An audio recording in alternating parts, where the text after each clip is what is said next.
नमस्कार। खबरां दी इस बुलेटिन च तुहाडा स्वागत। मैं हां परमिंदर कौर। पहला पेश ने चोण दीआं खबरां। भारतीय हवाई फौज के कमांडरां की 3 दिना कानफ्रेंस नवी दिल्ली च जारी। रक्षा मंत्री राजनाथ सिंह ने LAC ते वापियां घटनावां दा फौरी अते ढुकवां जवाब देने लई हवाई फौज की शलाघा की।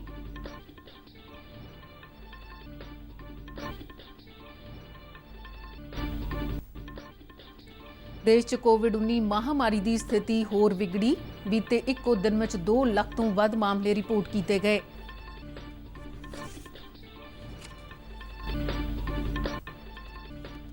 केंद्रीय ड्रग रेगुलेटर DCGI ने कहा कि कोविड-19 महामारी ਨੂੰ रोकਣ ਲਈ विदेशी कोविड टीकिਆਂ ਦੇ इस्तेमाल बारे फैसला अर्जियां दाखिल ਕਰਨ ਦੇ 3 ਦਿਨਾਂ ਅੰਦਰ ਲਿਆ ਜਾਵੇਗਾ।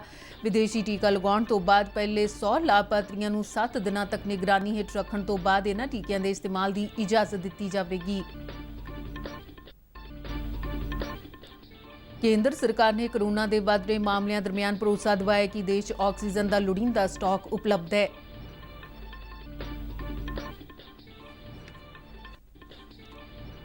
सरकार ने पोस्ट ग्रेजुएट लई करवाई जाने वाली कौमी योग्यता कम दाखला परीक्षा नूं मुलतवी किया।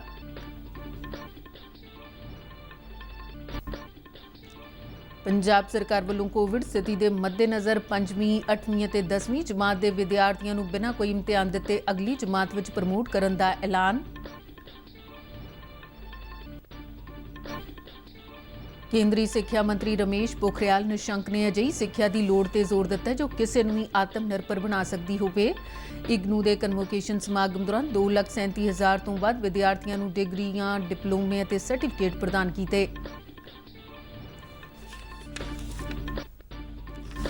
आंध्र प्रदेश और करनाटक की एक लोक सभा सीट और 9 सूबे दीआं 12 विधान सभा सीटां दीआं जिमनी चोणां लई चोण प्रचार खत्म। वोटां पश्चिम बंगाल विधान सभा दीआं 5वें गेड़ दीआं चोणां नाल ही भलके पवाईआं जाणगीआं। चोण कमिशन वालों पश्चिम बंगाल विधान सभा दीआं बाकी रहिंदे 3 गेड़ां दीआं चोणां इक्को पड़ाअ च कराउण दी संभावना खारज। ते हुण खबरां विस्तार नाल। रक्षा मंत्री राजनाथ सिंह ने भारतीय हवाई फौज ਨੂੰ ਆਖਿਆ ਕਿ ਭਵਿੱਖ ਦੀਆਂ ਚੁਣੌਤੀਆਂ ਅਤੇ ਖਤਰਿਆਂ ਦਾ ਮੁਕਾਬਲਾ ਕਰਨ ਲਈ ਸਮਰੱਥਾਵਾਂ ਲਈ ਆਪਣੀਆਂ ਰਣਨੀਤੀਆਂ ਅਤੇ ਲੰਬੇ ਸਮੇਂ ਦੀਆਂ ਯੋਜਨਾਵਾਂ ਤਿਆਰ ਕਰੇ।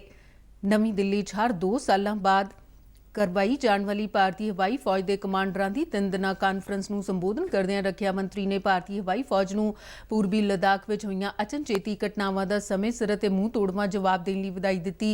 उन्होंने कहा कि भारतीय हवाई फौज वालों भविੱਖ ਲਈ ਆਪਣੀਆਂ योजनावां ਨੂੰ केंद्रित करने का काम शलाघायोग है। तेजी नाल बदलती अंतरराष्ट्रीय भूगोलिक राजनीति के संबंध च उन्होंने कहा कि हुण ट्रांस एंटार्कटिक तो ट्रांस पैसिफिक वल धारणा नूं बदलना जरूरी हो गया है। उन्होंने कहा कि हुण जंग के तौर तरीके भी एडवांस तैकनोलॉजियां वड्डियां समर्थावां ते सूचनावां समेत बदल रही ने अते महत्वपूर्ण हो गया कि भारतीय हवाई फौज दीआं तैयारियां भविੱਖ के खतरियां ते इन्हां पहलुआं नूं मद्देनज़र रख के कीतियां जाण।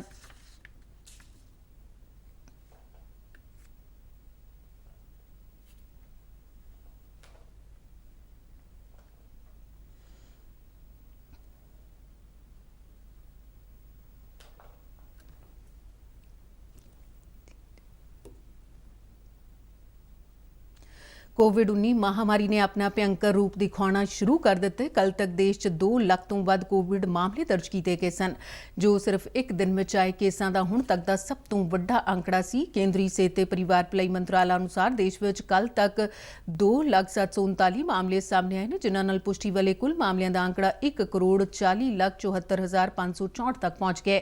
इन्हां चों हुण तक 1,24,29,000 तो वध मरीज सेहतयाब हो चुके हैं।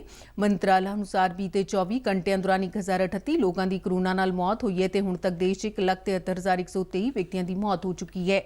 महाराष्ट्र विच बीते 24 घंटिਆਂ च कोरोना के 58,952, उत्तर प्रदेश विच 20,439 ਅਤੇ दिल्ली 17,282 नवे मामले रिपोर्ट किए गए।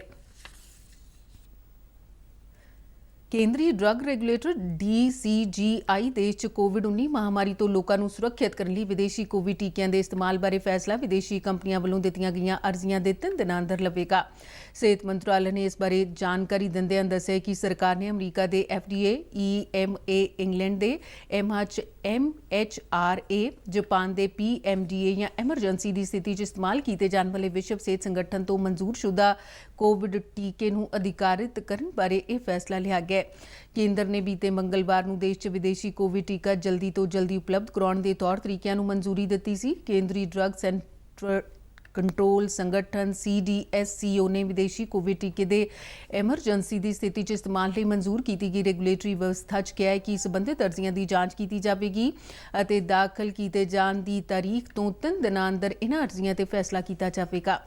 ਇਹਨਾਂ ਟੀਕਿਆਂ ਦੀ ਐਮਰਜੈਂਸੀ ਦੀ ਸਥਿਤੀ 'ਚ ਸੀਮਿਤ ਇਸਤੇਮਾਲ ਦੀਆਂ ਕੁਝ ਸ਼ਰਤਾਂ ਨਾਲ ਇਜਾਜ਼ਤ ਦਿੱਤੀ ਜਾਵੇਗੀ ਤੇ ਰਾਸ਼ਟਰੀ ਕੋਵਿਡ ਟੀਕਾਕਰਨ ਪ੍ਰੋਗਰਾਮ ਦੇ ਦਿਸ਼ਾ ਨਿਰਦੇਸ਼ਾਂ ਅਨੁਸਾਰ ਹੀ ਇਹਨਾਂ ਦਾ ਇਸਤੇਮਾਲ ਕੀਤਾ ਜਾਵੇਗਾ।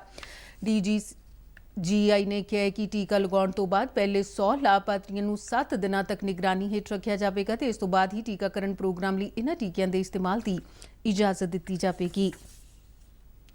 ਕੋਵਿਡ ਕਾਰਨ ਦੇਸ਼ 'ਚ ਮੈਡੀਕਲ ਆਕਸੀਜਨ ਦੀ ਵੱਧਦੀ ਮੰਗ ਦਰਮਿਆਨ ਕੇਂਦਰ ਸਰਕਾਰ ਨੇ ਭਰੋਸਾ ਦਿੱਤਾ ਕਿ ਦੇਸ਼ 'ਚ ਆਕਸੀਜਨ ਦੇ ਲੋੜੀਂਦੇ ਸਟਾਕ ਮੌਜੂਦ ਨੇ। ਕੇਂਦਰੀ ਸਿਹਤ ਅਤੇ ਪਰਿਵਾਰ ਭਲਾਈ ਮੰਤਰਾਲੇ ਨੇ ਦੱਸਿਆ ਕਿ ਇਸ ਸਮੇਂ ਦੇਸ਼ 'ਚ 50,000 ਮੀਟ੍ਰਿਕ ਟਨ ਆਕਸੀਜਨ ਸਟਾਕ ਉਪਲਬਧ ਹੈ। ਮੰਤਰਾਲਾ ਨੇ ਇਹ ਵੀ ਦੱਸਿਆ ਕਿ ਭਾਰਤ 'ਚ ਰੋਜ਼ਾਨਾ ਆਕਸੀਜਨ ਦੀ ਉਤਪਾਦਨ ਸਮਰੱਥਾ 7,000 ਮੀਟ੍ਰਿਕ ਟਨ ਤੋਂ ਵੱਧ ਹੈ। ਇਸ ਦੇ ਨਾਲ-ਨਾਲ ਆਕਸੀਜਨ ਉਤਪਾਦਨ ਸਮਰੱਥਾ ਨੂੰ ਹੋਰ ਵਧਾਇਆ ਜਾ ਰਿਹਾ ਹੈ।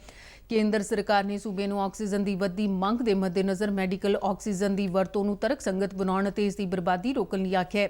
ਕੇਂਦਰ ਸਰਕਾਰ ਦੇ ਉੱਚ ਤਾਕਤੀ ਗਰੁੱਪ ਨੇ ਵੀ ਲੋੜੀਂਦੀ ਮੈਡੀਕਲ ਆਕਸੀਜਨ ਦੀ ਉਪਲਬਧਤਾ ਨੂੰ ਯਕੀਨੀ ਬਣਾਉਣ ਦਾ ਕੰਮ ਸ਼ੁਰੂ ਕੀਤਾ ਹੈ।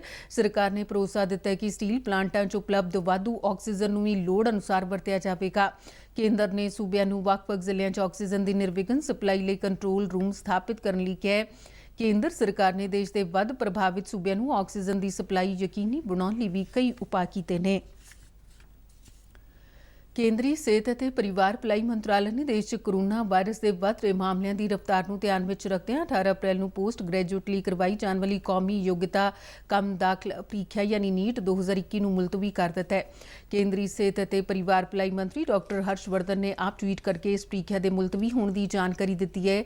ਡਾਕਟਰ ਹਰਸ਼ਵਰਧਨ ਨੇ ਟਵੀਟ 'ਚ ਲਿਖਿਆ ਕਿ ਕੋਵਿਡ-19 ਮਾਮਲਿਆਂ 'ਚ ਹੋਏ ਵਾਧੇ ਦੇ ਚਲਦੇ ਭਾਰਤ ਸਰਕਾਰ ਨੇ ਨੀਟ PG 2021 ਦੀ ਪ੍ਰੀਖਿਆ ਨੂੰ ਮੁਲਤਵੀ ਕਰਨ ਦਾ ਫੈਸਲਾ ਲਿਆ ਹੈ, ਜਿਹੜੀ ਕਿ ਪਹਿਲਾਂ 18 ਅਪ੍ਰੈਲ ਨੂੰ ਕਰਵਾਈ ਜਾਣੀ ਸੀ। ਅਗਲੀ ਤਰੀਕ ਦਾ ਫੈਸਲਾ ਬਾਅਦ 'ਚ ਕੀਤਾ ਜਾਵੇਗਾ। ਸਾਡੇ ਨੌਜਵਾਨ ਮੈਡੀਕਲ ਵਿਦਿਆਰਥੀਆਂ ਦੀ ਤੰਦਰੁਸਤੀ ਅਤੇ ਭਲਾਈ ਨੂੰ ਧਿਆਨ ਵਿੱਚ ਰੱਖਦਿਆਂ ਇਹ ਫੈਸਲਾ ਲਿਆ ਗਿਆ ਹੈ। ਮੁੱਖ ਮੰਤਰੀ ਕੈਪਟਨ ਅਮਰਿੰਦਰ ਸਿੰਘ ਨੇ ਐਲਾਨ ਕੀਤਾ ਕਿ 5ਵੀਂ, 8ਵੀਂ ਅਤੇ 10ਵੀਂ ਜਮਾਤ ਦੇ ਸਾਰੇ ਵਿਦਿਆਰਥੀਆਂ ਨੂੰ ਬਿਨਾਂ ਕੋਈ ਇਮਤਿਹਾਨ ਦਿੱਤੇ ਅਗਲੀ ਜਮਾਤ ਵਿੱਚ ਬਿਠਾ ਦਿੱਤਾ ਜਾਵੇਗਾ।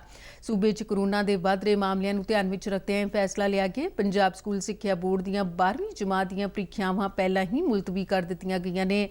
ਭਵਿੱਖ ਦੀ ਸਥਿਤੀ ਨੂੰ ਧਿਆਨ ਵਿੱਚ ਰੱਖਦਿਆਂ ਇਸ ਬਾਰੇ ਕੋਈ ਅਗਲਾ ਫੈਸਲਾ ਲਿਆ ਜਾਵੇਗਾ।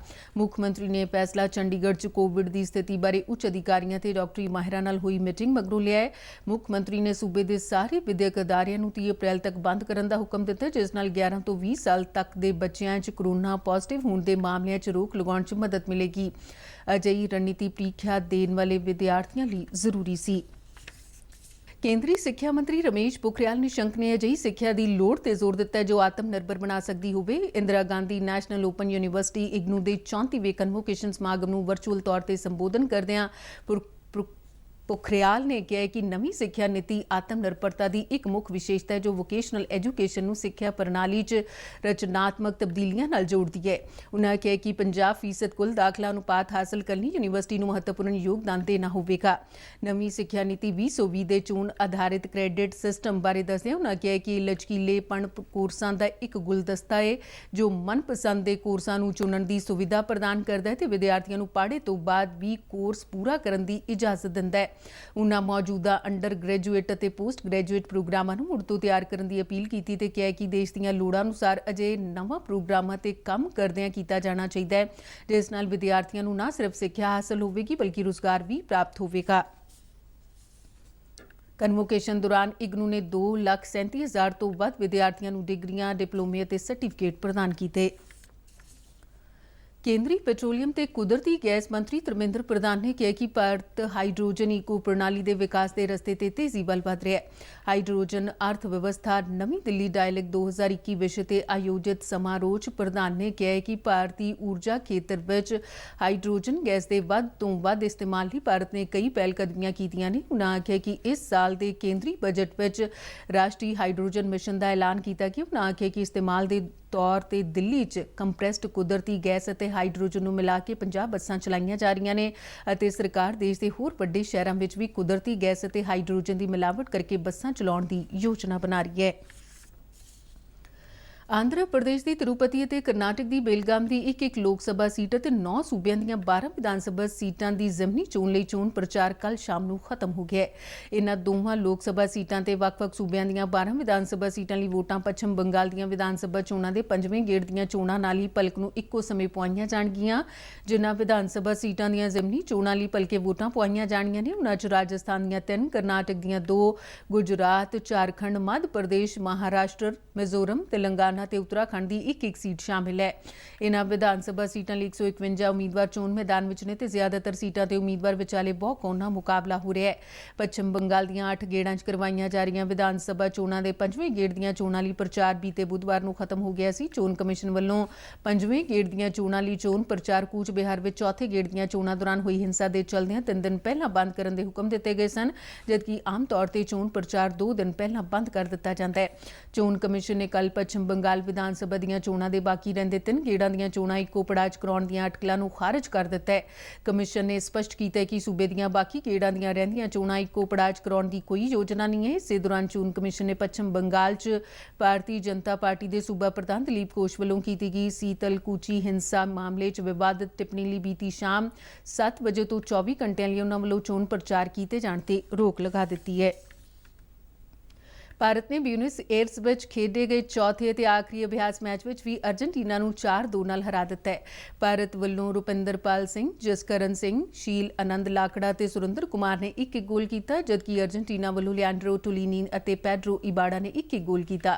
ਭਾਰਤ ਬਿਊਨਸ ਏਅਰਸ ਵਿੱਚ FIH ਹਾਕੀ ਪ੍ਰੋ ਲੀਗ ਦੇ 2 ਮੈਚਾਂ 'ਚ ਅਰਜਨਟੀਨਾ ਤੇ ਜਿੱਤ ਹਾਸਲ ਕਰ ਚੁੱਕਾ ਹੈ। ਪਹਿਲੇ ਮੈਚ ਵਿੱਚ ਭਾਰਤ ਨੇ ਅਰਜਨਟੀਨਾ ਨੂੰ 3-2 ਤੇ ਦੂਜੇ ਮੈਚ ਵਿੱਚ 3-0 ਨਾਲ ਹਰਾਇਆ ਸੀ। ਡੀਡੀ ਪੰਜਾਬੀ ਦੇ ਖਬਰਾਂ ਦੇ ਬੁਲੇਟਿਨ ਸਾਡੇ ਦਰਸ਼ਕ YouTube ਚੈਨਲ RNUDDK ਜਲੰਧਰ ਤੇ ਵੀ ਦੇਖ ਸਕਦੇ ਨੇ ਤੇ ਬੁਲੇਟਿਨ RNU ਜਲੰਧਰ ਦੇ ਟਵਿੱਟਰ ਹੈਂਡਲ ਅਤੇ Facebook ਪੇਜ ਤੇ ਉਪਲਬਧ ਨੇ। ਤੇ ਬੁਲੇਟਿਨ ਦੇ ਅਖੀਰ ਵਿੱਚ ਚੋਣੀਆਂ ਖਬਰਾਂ ਇੱਕ ਵਾਰ ਫਿਰ ਤੋਂ। ਭਾਰਤੀ ਹਵਾਈ ਫੌਜ ਦੇ ਕਮਾਂਡਰਾਂ ਦੀ 3 ਦਿਨਾਂ ਕਾਨਫਰੰਸ ਨਵੀਂ ਦਿੱਲੀ 'ਚ ਜਾਰੀ। ਰੱਖਿਆ ਮੰਤਰੀ ਰਾਜਨਾਥ ਸਿੰਘ ਨੇ LAC ਤੇ ਵਾਪਰੀਆਂ ਘਟਨਾਵਾਂ ਦਾ ਫੌਰੀ ਅਤੇ ਢੁਕਵਾਂ ਜਵਾਬ ਦੇਣ ਲਈ ਹਵਾਈ ਫੌਜ ਦੀ ਸ਼ਲਾਘਾ ਕੀਤੀ।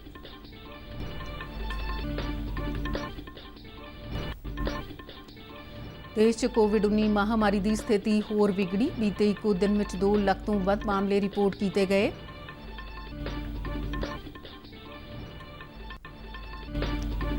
ਕੇਂਦਰੀ ਡਰੱਗ ਰੈਗੂਲੇਟਰ DCGI ਨੇ ਕਿਹਾ ਕਿ ਕੋਵਿਡ-19 ਮਹਾਮਾਰੀ ਨੂੰ ਰੋਕਣ ਲਈ ਵਿਦੇਸ਼ੀ ਕੋਵਿਡ ਟੀਕਿਆਂ ਦੇ ਇਸਤੇਮਾਲ ਬਾਰੇ ਫੈਸਲਾ ਅਰਜ਼ੀਆਂ ਦਾਖਲ ਕਰਨ ਦੇ 3 ਦਿਨਾਂ ਅੰਦਰ ਲਿਆ ਜਾਵੇਗਾ। ਵਿਦੇਸ਼ੀ ਟੀਕਾ ਲਗਾਉਣ ਤੋਂ ਬਾਅਦ ਪਹਿਲੇ 100 ਲਾਭਪਾਤਰੀਆਂ ਨੂੰ 7 ਦਿਨਾਂ ਤੱਕ ਨਿਗਰਾਨੀ ਹੇਠ ਰੱਖਣ ਤੋਂ ਬਾਅਦ ਇਨ੍ਹਾਂ ਟੀਕਿਆਂ ਦੇ ਇਸਤੇਮਾਲ ਦੀ ਇਜਾਜ਼ਤ ਦਿੱਤੀ ਜਾਵੇਗੀ।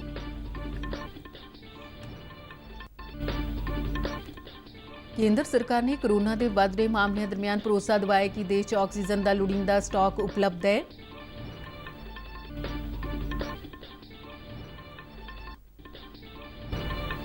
ਸਰਕਾਰ ਨੇ ਪੋਸਟ ਗ੍ਰੈਜੂਏਟ ਲਈ ਕਰਵਾਈ ਜਾਣ ਵਾਲੀ ਕੌਮੀ ਯੋਗਤਾ ਕਮ ਦਾਖਲਾ ਪ੍ਰੀਖਿਆ ਨੂੰ ਮੁਲਤਵੀ ਕੀਤਾ। ਪੰਜਾਬ ਸਰਕਾਰ ਵੱਲੋਂ ਕੋਵਿਡ ਸਥਿਤੀ ਦੇ ਮੱਦੇਨਜ਼ਰ 5ਵੀਂ, 8ਵੀਂ ਅਤੇ 10ਵੀਂ ਜਮਾਤ ਦੇ ਵਿਦਿਆਰਥੀਆਂ ਨੂੰ ਬਿਨਾਂ ਕੋਈ ਇਮਤਿਹਾਨ ਦਿੱਤੇ ਅਗਲੀ ਜਮਾਤ ਵਿੱਚ ਪ੍ਰਮੋਟ ਕਰਨ ਦਾ ਐਲਾਨ। ਕੇਂਦਰੀ ਸਿੱਖਿਆ ਮੰਤਰੀ ਰਮੇਸ਼ ਪੋਖਰਿਆਲ ਨਿਸ਼ੰਕ ਨੇ ਅਜਿਹੀ ਸਿੱਖਿਆ ਦੀ ਲੋੜ ਤੇ ਜ਼ੋਰ ਦਿੱਤਾ ਜੋ ਕਿਸੇ ਨੂੰ ਵੀ ਆਤਮ ਨਿਰਭਰ ਬਣਾ ਸਕਦੀ ਹੋਵੇ। ਇਗਨੂ ਦੇ ਕਨਵੋਕੇਸ਼ਨ ਸਮਾਗਮ ਦੌਰਾਨ 2,37,000 ਤੋਂ ਵੱਧ ਵਿਦਿਆਰਥੀਆਂ ਨੂੰ ਡਿਗਰੀਆਂ, ਡਿਪਲੋਮੇ ਅਤੇ ਸਰਟੀਫਿਕੇਟ ਪ੍ਰਦਾਨ ਕੀਤੇ। ਆਂਧਰਾ ਪ੍ਰਦੇਸ਼ ਅਤੇ ਕਰਨਾਟਕ ਦੀ ਇੱਕ ਲੋਕ ਸਭਾ ਸੀਟ ਅਤੇ 9 ਸੂਬਿਆਂ ਦੀਆਂ 12 ਵਿਧਾਨ ਸਭਾ ਸੀਟਾਂ ਦੀਆਂ ਜ਼ਿਮਨੀ ਚੋਣਾਂ ਲਈ ਚੋਣ ਪ੍ਰਚਾਰ ਖਤਮ। ਵੋਟਾਂ ਪੱਛਮ ਬੰਗਾਲ ਵਿਧਾਨ ਸਭਾ ਦੀਆਂ 5ਵੇਂ ਗੇੜ ਦੀਆਂ ਚੋਣਾਂ ਨਾਲ ਹੀ ਭਲਕੇ ਪੁਆਈਆਂ ਜਾਣਗੀਆਂ। ਚੋਣ ਕਮਿਸ਼ਨ ਵੱਲੋਂ ਪੱਛਮ ਬੰਗਾਲ ਵਿਧਾਨ ਸਭਾ ਦੀਆਂ ਬਾਕੀ ਰਹਿੰਦੇ 3 ਗੇੜਾਂ ਦੀਆਂ ਚੋਣਾਂ ਇੱਕੋ ਪੜਾਅ 'ਚ ਕਰਾਉਣ ਦੀ ਸੰਭਾਵਨਾ ਖਾਰਜ। ਤੇ ਇਸ ਦੇ ਨਾਲ ਹੀ ਖਬਰਾਂ ਦੇ ਬੁਲੇਟਿਨ ਖਤਮ ਹੁੰਦਾ। ਨਮਸਕਾਰ।